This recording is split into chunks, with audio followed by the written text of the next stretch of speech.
ఇరుముడు అయిపోయాక స్వాములంతా శబరిమలకి బయలుదేరేశారు.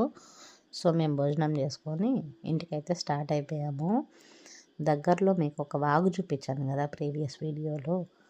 ఆ వాగు వచ్చి ఈ చెరువులోనే కలుస్తుంది. చెరువు చాలా పెద్దదంట, మా అమ్మ చెప్పింది.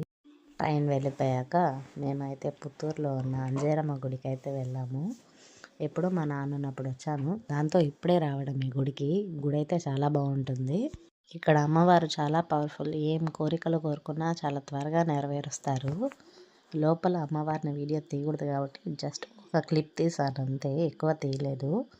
లోపల అమ్మవారికి కోళ్ళు మేకలు కూడా బలిస్తూ ఉంటారు. అది వాళ్ళ ఆనవాయితీ అంటారు. అదేంటో తెలుసా, ఎలకంటండి. నేను చూసి కుందేలు అనుకున్నాను, మా అక్క చెప్పింది అది ఎలకని. అక్కడ ఎలక జ్యోతిష్యం, చిలుక జ్యోతిష్యం రెండు ఆ తాత చెప్తాను.